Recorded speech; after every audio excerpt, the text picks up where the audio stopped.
This is Political Radar Pulse with Rhonda Sitnikow, where we explore the issues facing Northeast Wisconsin and beyond with insightful interviews and open discussions.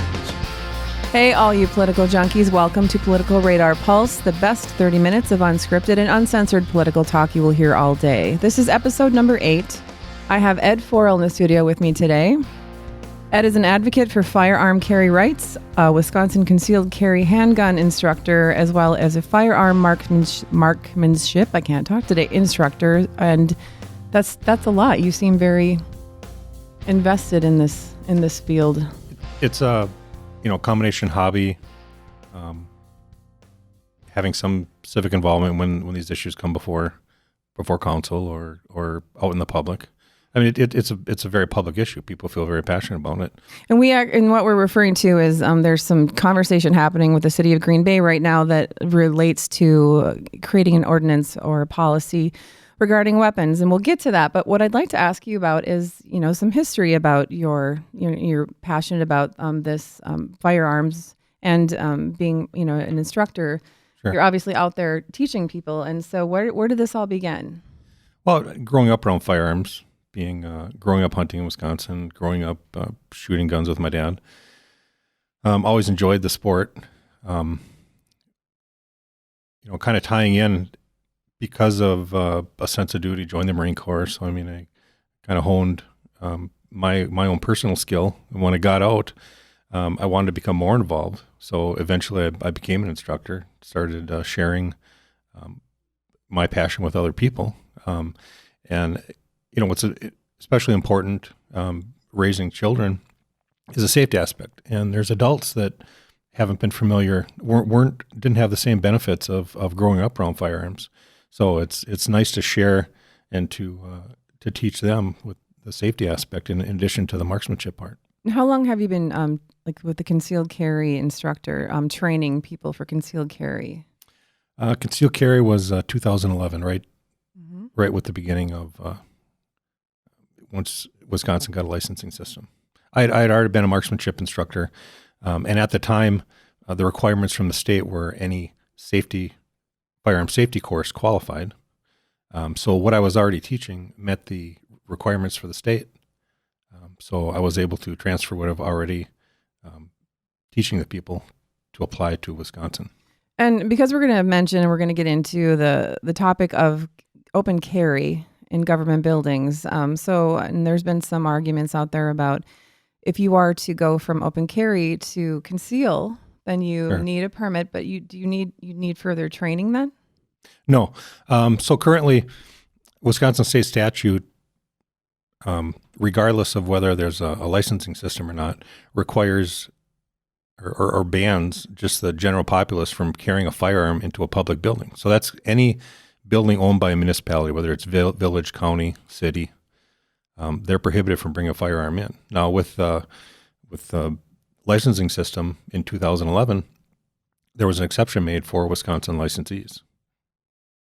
Okay, so if you have a license, you can have a gun and you can open carry that in City Hall, in Green Bay City Hall, or other buildings of that nature. Mm-hmm. Okay, so how do we know who those people are? I'm assuming there's nobody enforcing that at the door to say, okay, I need to see your license. Are you licensed? How do we enforce that? Well, it's similar to somebody walking down the street.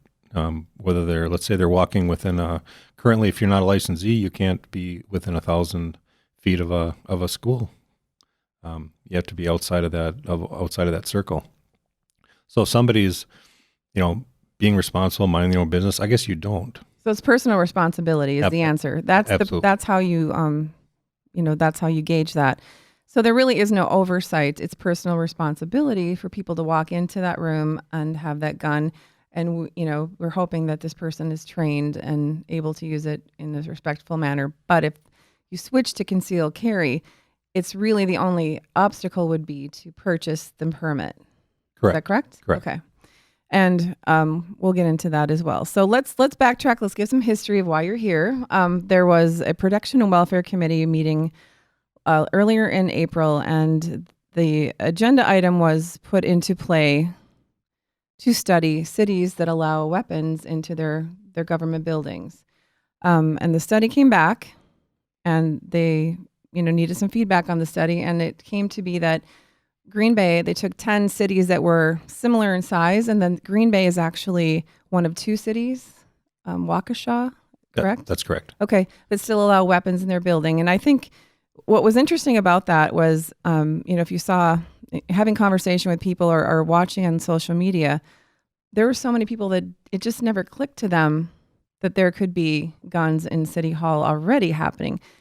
But what changed all this, and I believe why we're sitting here again, was there was a man who shall remain nameless, and I know he's going to watch this, but we're not going to give his name out. But he was standing in the council chambers, standing in the doorway with his gun, open carrying his gun, which he's allowed to by law. He's not breaking the law. Let's make sure that's clear. And it was a very contentious, toxic. I mean, we know this room is dysfunctional anyway. Let's just be real. That room is a shit show most of the time. But you've got this guy that is standing there, arms crossed. I wouldn't say he looked like he was going to tap dance or happy. He looked very intense. That was something that was, I think, new to see. And I've been in this room, I can tell you, I've been in the council room in 3.5 years.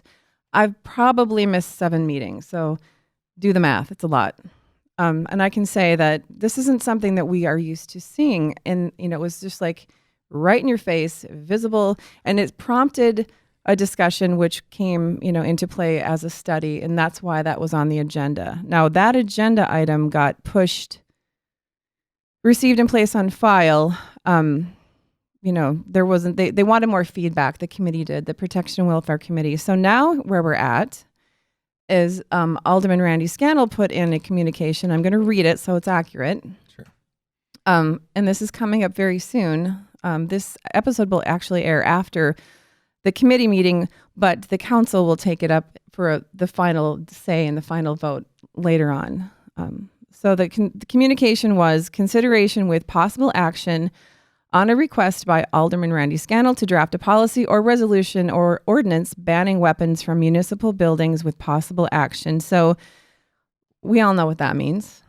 That specific communication, they are discussing banning weapons.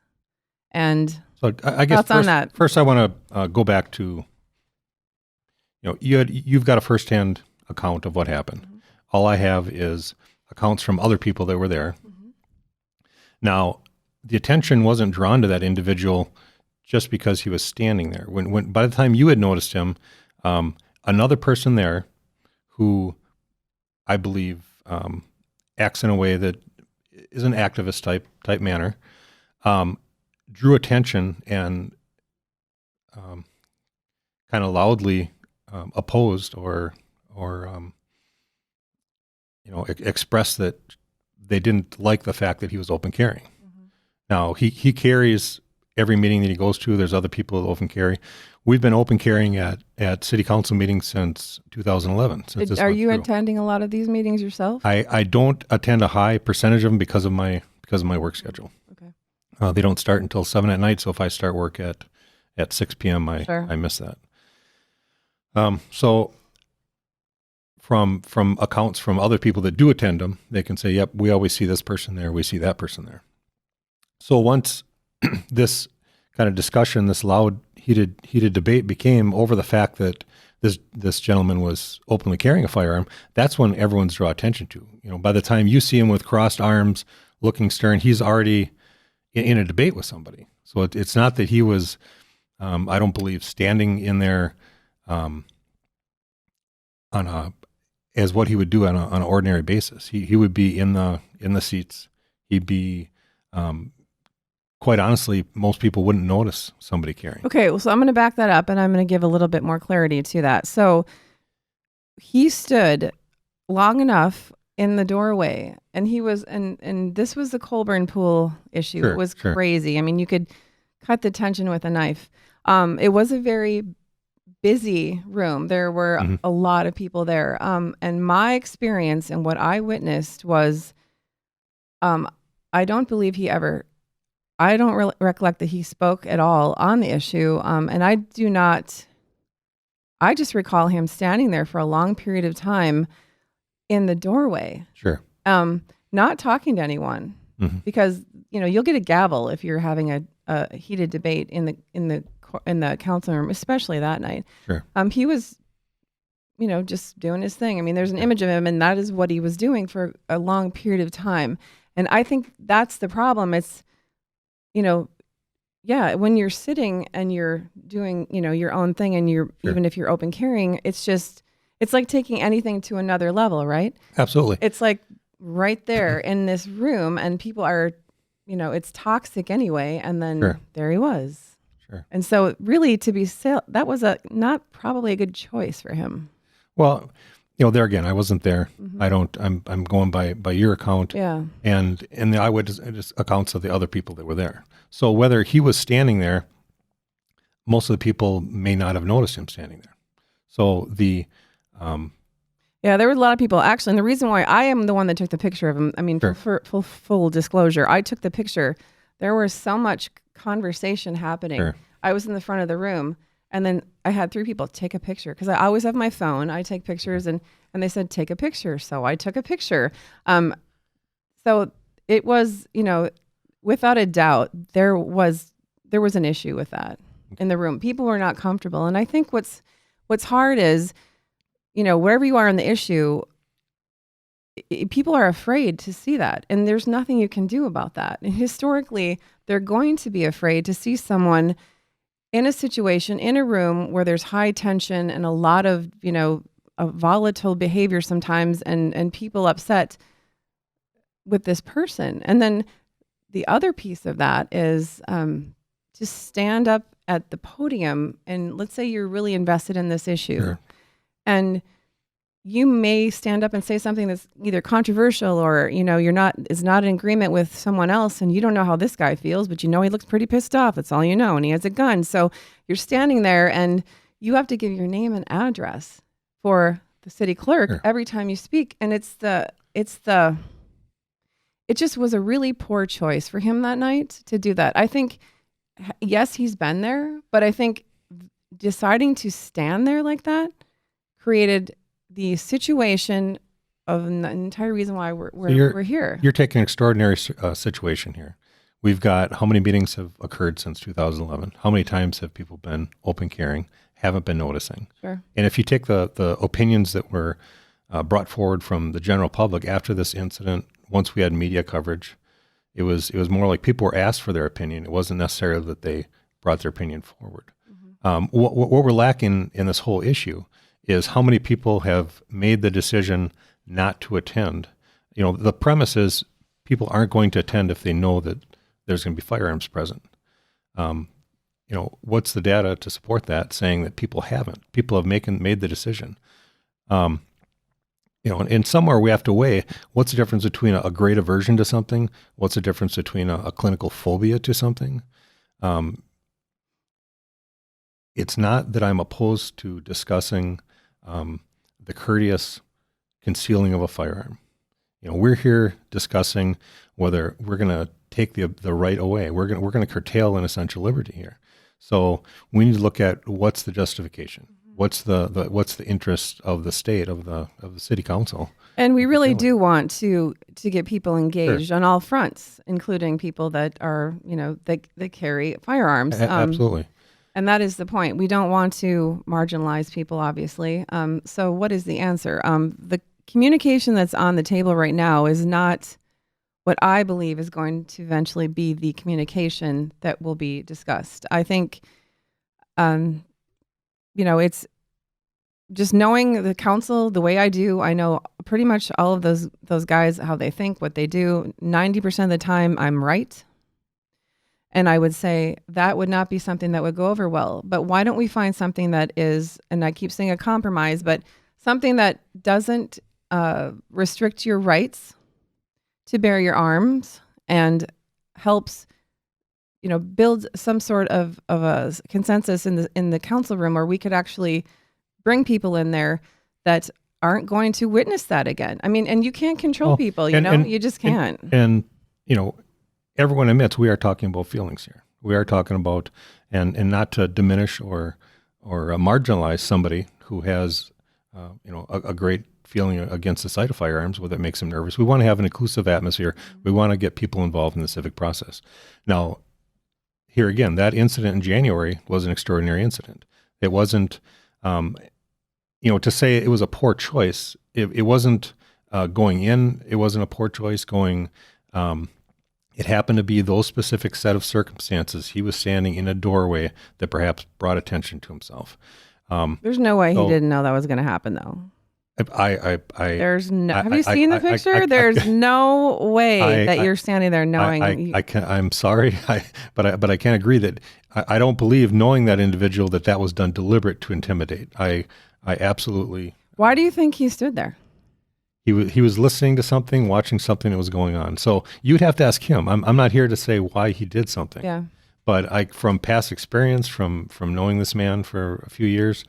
And knowing what's said on closed groups on social media, this wasn't a deliberate act of intimidation. I object to that premise. And I think that's nice that you know that. But I think the problem is when there are people that aren't privy to that relationship, right? And there are plenty of them in that room that night. It's really hard to feel as comforted as you do about what they're witnessing. And I think that's why this is happening in the first place. And I want to make sure that we get to let's talk about the Second Amendment, because it's really about that, right? And let's talk about the laws that are in place currently regarding open carry, weapons in general, because we want to make sure that people know what we're talking about. And I guess kind of to preface this, we're not debating the legality of this restriction. No, we're not. The state of Wisconsin allows private businesses, including municipalities, to post their buildings. As we know, 8 of the top 10 by population Wisconsin cities ban firearms across the board. They don't restrict. And this is a thing I thought about with you, because you're so, you're obviously an advocate. Have you been to any of those cities when they were discussing these? I haven't, things? But I've watched the videos on YouTube. Okay. I've read the minutes. So as part of my due diligence, investigating the issue, Barb continues to bring forward the question: why are these municipalities doing this? Why are they banning them? And it comes back to, I direct her to our past meetings. If you request the video or audio from our 2009 meetings, from our 2011 meetings, the reason is always a personal opinion that I don't believe guns should be in public, or I don't believe, because at the time it was banning guns from parks and greenways was the original proposition back in 2009. There was no option for carrying within a municipal building, so there was no reason to discuss it.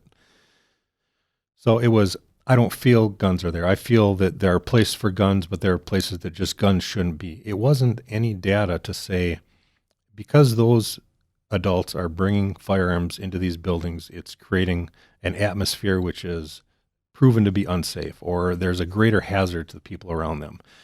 By the same token, I can't, with a good conscience, say you are safer because I'm there. I can't make that guarantee. I carry for my personal safety. I don't carry as a hired security guard for the city council. But you're caring for your personal safety because you must feel there could be a threat in that room. We all see incidents that happen in the media. So is it possible? Yes. Is it likely? The likeliness of any Green Bay resident of being a victim of violent crime in a year is less than 0.5%. So we can say, I've got nothing to worry about. Okay, so now we really move into. But what if you're one of those people? Okay, so you're comforted by that, and you have it with you. So your feeling of something possibly happening, where you feel like you need to have that that firearm with you. I don't feel I need to, though. Okay, you just do it. I'm not. It goes back to a sense of duty. Okay. What's the right thing to do? In addition to being a firearms advocate, I also hobby of working on cars. So having the right tool at the right time when it's needed. I have fire extinguishers in my home. I have jumper cables in my car. I have fire extinguishers in my car. In the case that something happens, what's the likelihood of my car bursting on fire? Not very likely. I still have a fire extinguisher. What's the likelihood of me being attacked violently? Not very likely, but I still carry a firearm. Okay, so you're set is my point. So you're good. People that feel that way, they're in the council room. They're taken care of, right? I mean, your rights are not being violated, infringed. You have this gun with you. I mean, and according to the Second Amendment, and I will read it because sometimes people need a refresher, and you probably know it by heart, but I don't. Sorry. A well-regulated militia, being necessary to the security of a free state, the right of the people to keep and bear arms shall not be infringed. So, with you being in the council room or in a government building, and you have your gun, your firearm, then you are covered with your right to, in regards to the Second Amendment. I've chosen to exercise a right which is safeguarded by and further by the Wisconsin State Constitution. Okay, and that's good. And with the other laws, you are allowed to have that in the building. So what's on the table right now is to ban them. But I think the compromise would be to still be allowed, but to conceal carry. Sure. And that I think is, it's a nice happy medium where, your rights are still not violated, and we don't have to risk, how do we know now that, these people are going to feel empowered to do this, to some degree, and they have every right then, if they can open carry, to stand and do that. I mean, if you look at the past few years of gun legislation in Wisconsin, it's just going away. They're going to give them out like candy pretty soon. So who are we to think that that's not something that's, going to continue to happen? I would think this does empower people, and not every person is reasonable and educated and trained like you are. I mean, we are giving these guns to human beings, right? I mean, well, we're not giving out guns. We're not. We're selling these guns. When everyone gets their 18th birthday, we don't give them a rifle. Not yet. So access to guns, but you have to admit, access to firearms it's pretty easy to get one in Wisconsin now, and so this does probably empower people sometimes. I guess my point is, this was an extraordinary situation at that meeting where he stood up like that, but that maybe this will be a trend. Maybe they like the reaction that it brings. I don't know. Not everybody's as reasonable as you are. No, but if you look at what have firearm activists done the last 5 years, if you look at some of the instances in the news where people are out in front of the cameras carrying, carrying becomes a novelty to the average person. It's wow, I've got this ability to get this license. I'm going to get this license. I'm going to get to carry a firearm.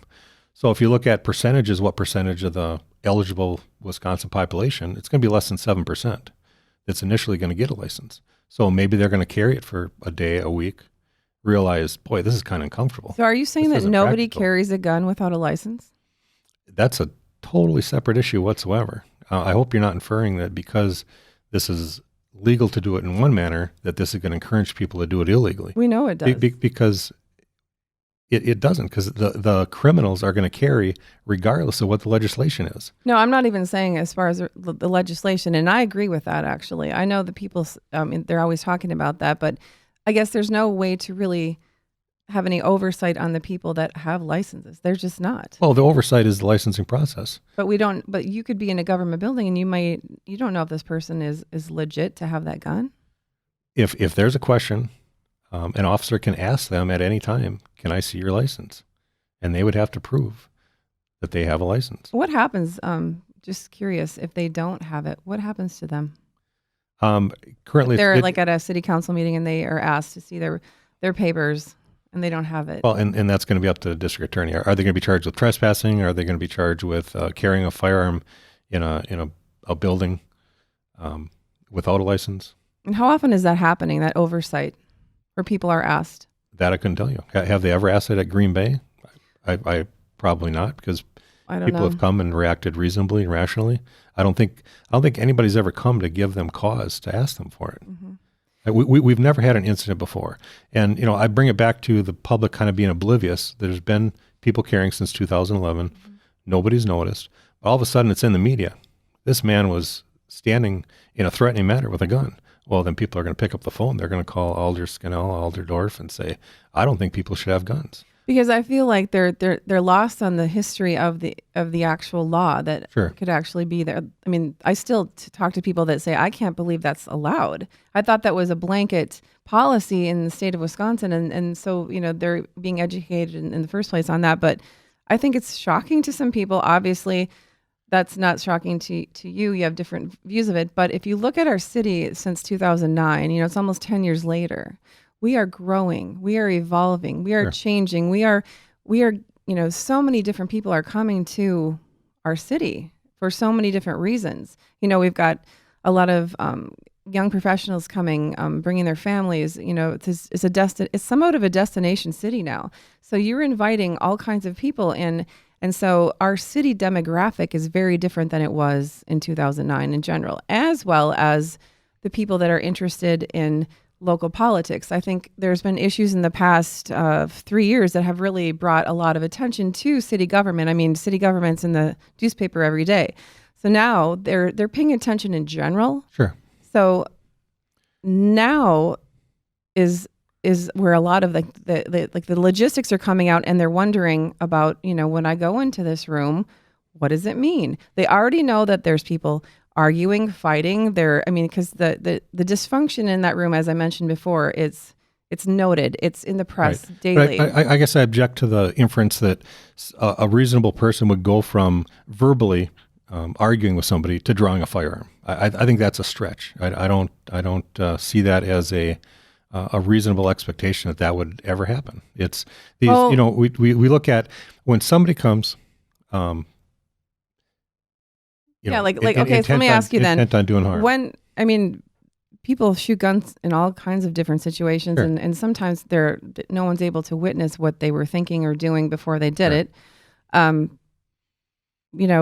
think you have to admit it's more likely in a room where there's dysfunction and tension and toxic conversation versus here's personally, I believe while I'm carrying a firearm, I should be upheld to a higher standard, and I expect other people to be upheld to a higher standard. If you're acting, the act of carrying a firearm explicitly in Wisconsin statute says this is not a disorderly act. Mm-hmm. But if you are being loud, disruptive, and you're carrying a firearm, I believe that to be disorderly. The average person, as you're proposing, would see that as disorderly.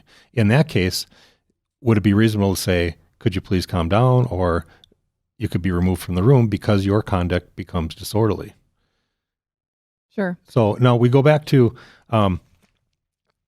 this measure. Even if they have a complete ban of firearms, the people that are going to do harm, wanting to do harm, would keep it concealed, would show up, and they would try to do harm. So I'm not saying it's not reasonable to, as a courtesy, that we would conceal. Mm-hmm. My objection to this is. Requiring concealed without any discussion on the matter. Why are we causing this? Do we have a vested interest to do that? And that would be where the interest, if it's demonstrated, that's where it would end. There is no interest to totally ban firearms. It hasn't even been discussed, any justification whatsoever. So why doesn't everyone just conceal? Let's say. Because that actually hasn't been on the table. I mean, that wasn't on the table in 2009.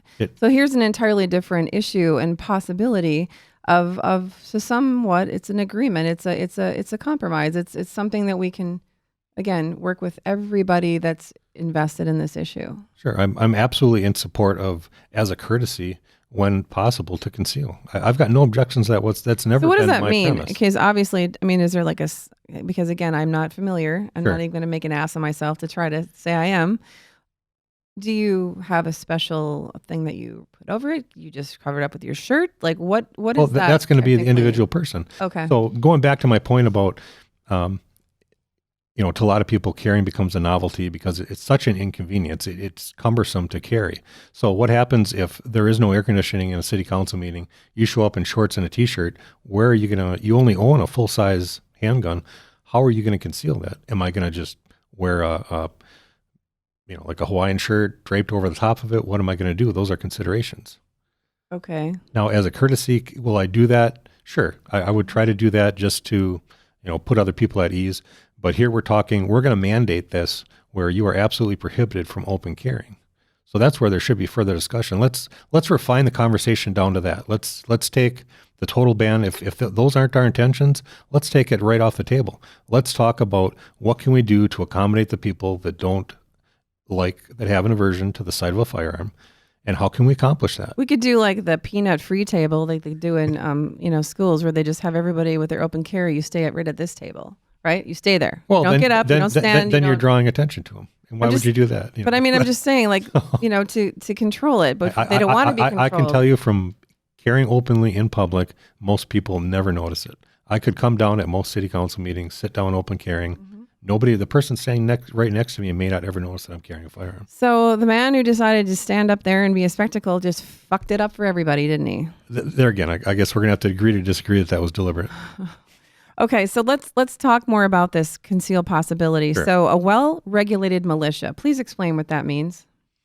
Here again, we're focusing on a prefatory clause, and I don't think that applies here. I would actually before we get into that whole explanation. But no, what militia, does the term well-regulated mean when it comes to the Second Amendment? And I think that's a question I've been hearing, and that's something I'd like to ask you. Well, that's one of the reasons why every person, their right to own a firearm is safeguarded. If you look at what is a militia, what is the age of a militia. Actually, let's not talk about militia. All right, Those two words, militia's off the table. Well-regulated. I would ask you to defer to the Wisconsin State Constitution. Okay. We're going to take up 20 minutes talking about what well-regulated, what militia is. Can you just give me a little? Just give me a little. What, a regulated militia? What is regulated anything? No, just well-regulated in general, the words being put into the Second Amendment. I just think it's interesting that it's in there. Sure.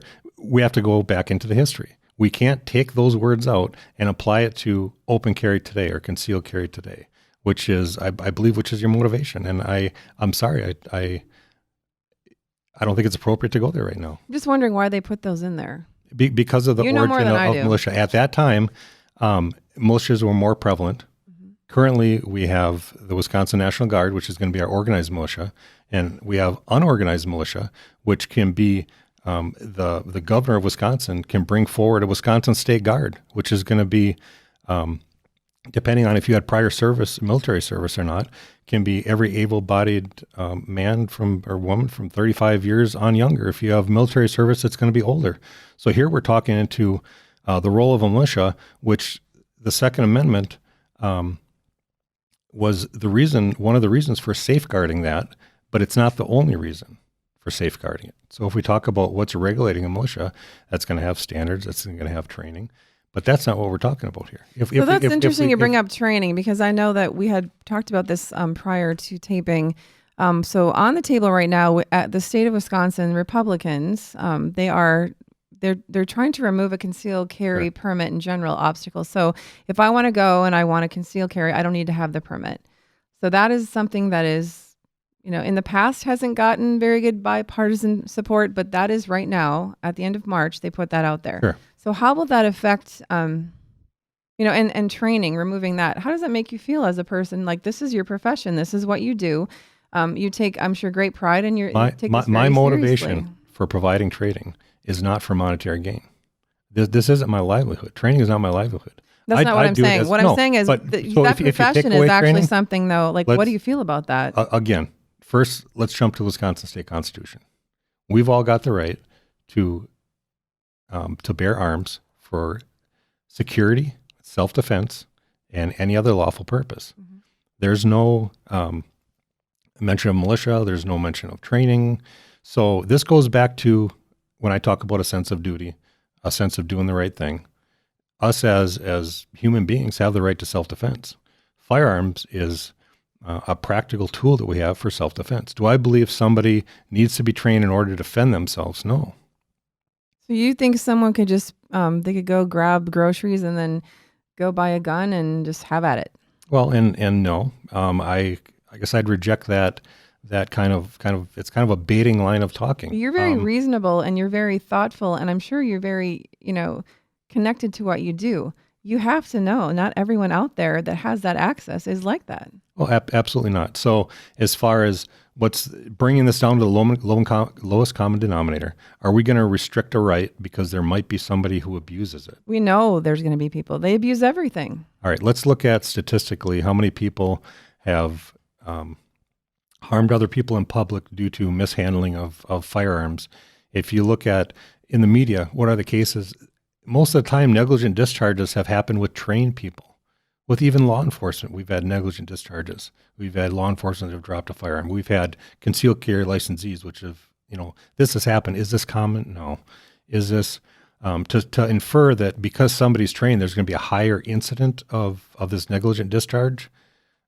There's no data to support it. Okay, but that's kind of a reasonable thing to just think about with human nature. So, and you can apply this to almost anything in life, right, Sure. without training. So you are saying right now that you feel that if there are people out there that don't have, the training that they're supposed to have, that this passes and you're allowed to just go and get this gun and conceal it and have your way with it, right? That you are going to see less incidences? No, that's not what I'm saying. But you can't infer that from what I've said. But that's, what I'm saying is, if you look at the states that already have constitutional carry, Mhm. constitutional carry is they're allowed to do it just because they're not prohibited. They have this right that's safeguarded by either their state and or federal Okay. constitution. So they're already out in public concealing and or open carrying without the without the permit. without the mandatory, and the right, without training or mandatory license or. Okay, do you have or any permit. data on gun deaths in those areas? I don't. That's something That would I'd be have interesting to look into. at, right? I mean, But I've just doing general searches, there was nothing that jumped out saying it was higher. There was nothing that's saying that there was a higher incident rate. If you do, a general Google search. So have I gone out to look at every fine point? No, but I have done some investigating, and there's been nothing brought. If there was, you'd sure think that the Brady campaign, some of these other, activists, strongly anti-gun groups would be bringing this as information. This is why there needs to be training, and they simply haven't brought it forward. well, and there's obviously, like I stated before, this has been done and tried at the state level in Wisconsin, and they did not have the, bipartisan support for this. Back in 2011, we were originally going for constitutional carry, and that did not pass. There ended up being a training component and a licensing component. So we're back to, do I believe that it should be absolute mandatory? No, to defend yourself. Do I believe that most every single person who carries is going to seek some training? Yes. I really do believe that. I don't think there's... You don't know the people I know. Well, here again, that's going to become the people they're looking to follow the law are going to be responsible. Those people that don't care about the laws and are just going to carry anyway because they want to are going to carry anyway. So it's interesting. 13 states actually have this where you don't have to have the training or the permit. And as well as what this does, this legislation would remove proximity restrictions as well. So you could go into, close to schools. You could go. Well, here's the thing, though. A lot of that, right? Federal gun. Well, no, I don't believe so. Wisconsin But cannot. no, that's actually part of that law, that bill. It doesn't matter what Wisconsin were to pass, what people dream up that they want to pass. They cannot get around the federal gun-free school zone. Not only must you be a licensee, but you must be a licensee in the area that school is. You think maybe the federal Government zone? isn't going to bow to Wisconsin. But you don't believe that they wouldn't actually see that this is a movement, and you don't ever see that changing? I mean, I'm hoping you're right. In the long run, I would like to see a lot of those restrictions removed. So you would like to see a gun close to a school? I have no objection to a rational, reasonable adult when they pick up their child, if they're carrying in their car to pull in the parking lot, to be armed. Rational, reasonable. Those are the two things that If- don't apply to everyone. They just if don't. they're not, it's illegal. There are already laws on the books. Why do we need to increase the laws that are going to make us feel good? Hey, there's this law that's going to prohibit that person. But the reality is, you're not going to have a metal detector there. You're not going to have, because in the absence of that person acting disorderly, of bringing attention to themselves, they're going to be doing it anyway, regardless. If we totally prohibit weapons from city halls, unless we have pat-down searches, unless we have metal detectors, which is cost prohibitive, it's never going to happen. This is a feel-good measure. If somebody wants to do harm, they're going to carry anyway, and they're going to come in. Okay, so look, we don't really have any more time or not much time. We're going to wrap up with, if this PNW, the Protection and Welfare Sure. Committee, is meeting on Alderman Scannell's communication this Thursday.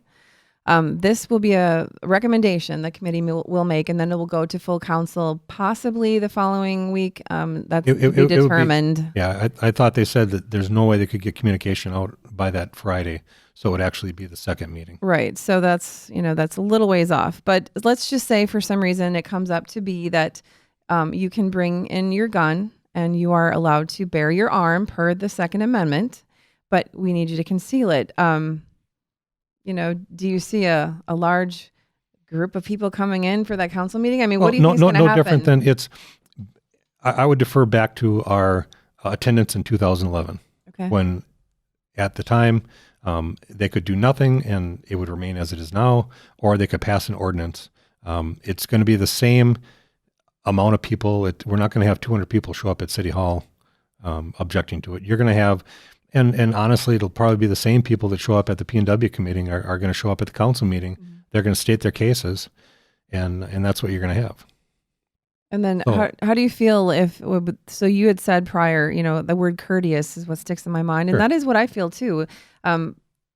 This would be something that you wouldn't, how would you feel if that actually got a pass? It got proved. I think I've been pretty consistent in my position that I believe that I don't object to the courtesy of it, that, I didn't stand up at the last meeting and say, you can't do this. This is horrible.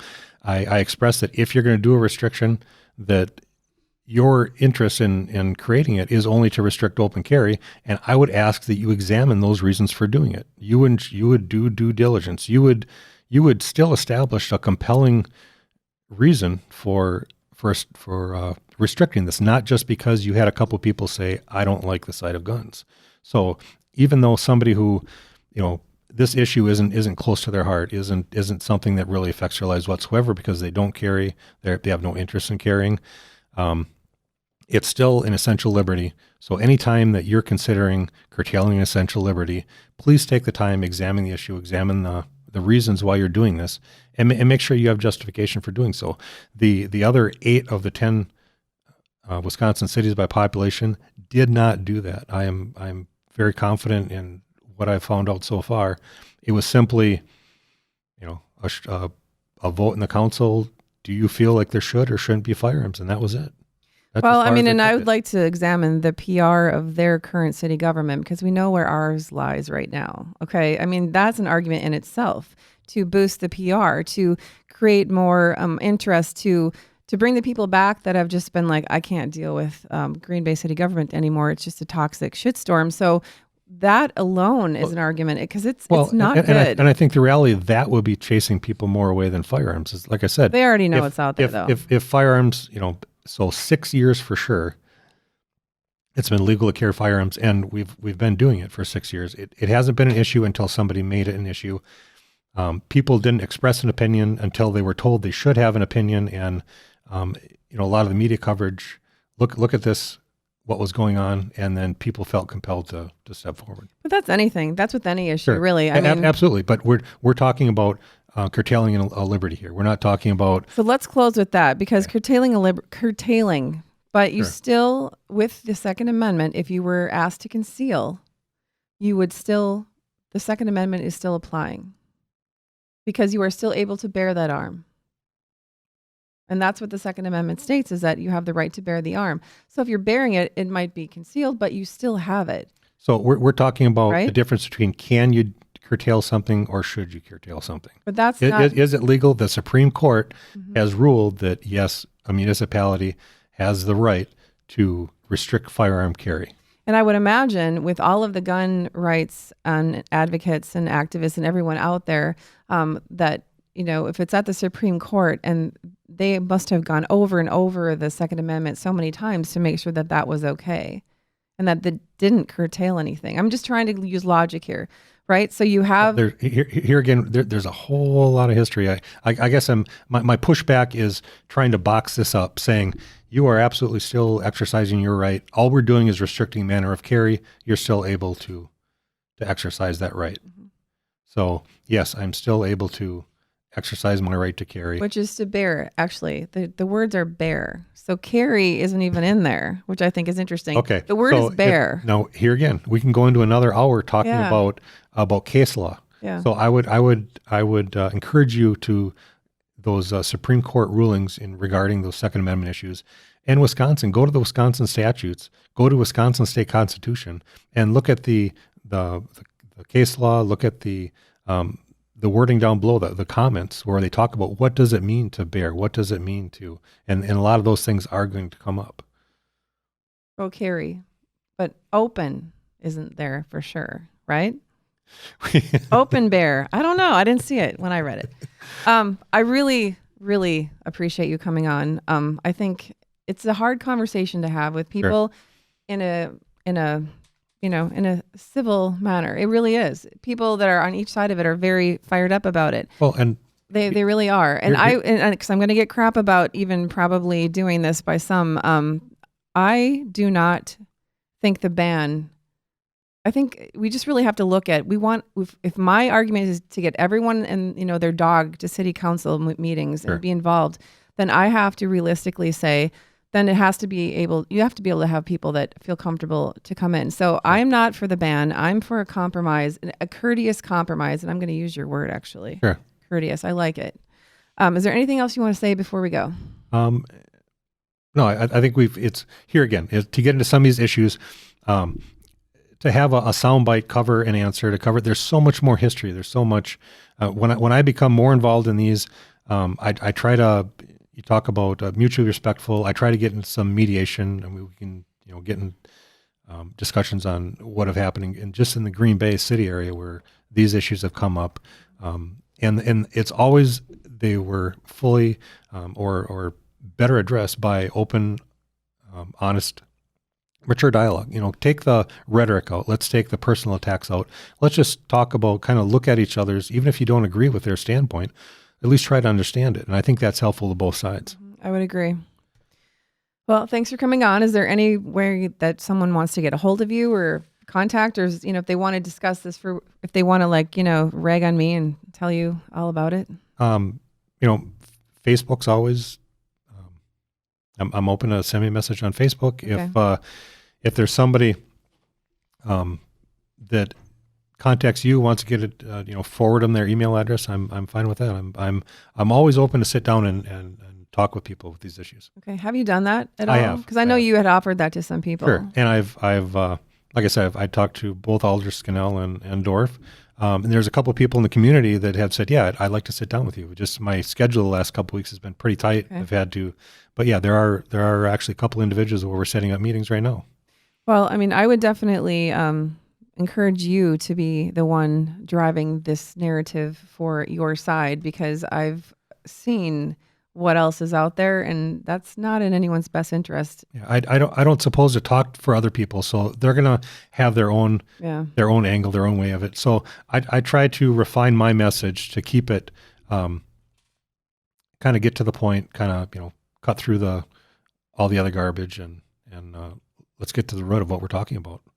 Okay, thanks. And that wraps up Political Radar Pulse episode 8. For show notes, go to politicalradarpulse.com/8. If you're watching this episode on YouTube, like, subscribe, and don't forget to hit the bell to get notifications. If you would like to support the show, you can like this show on Facebook and Twitter, and you can buy shirts and other merchandise at politicalradar.com/shop. Thanks for tuning in. Thank you for watching Political Radar Pulse. To ensure that you'll never miss an episode, subscribe on YouTube or your favorite podcast app. To check out more episodes of Political Radar Pulse, visit politicalradarpulse.com or connect with us on Facebook or Twitter.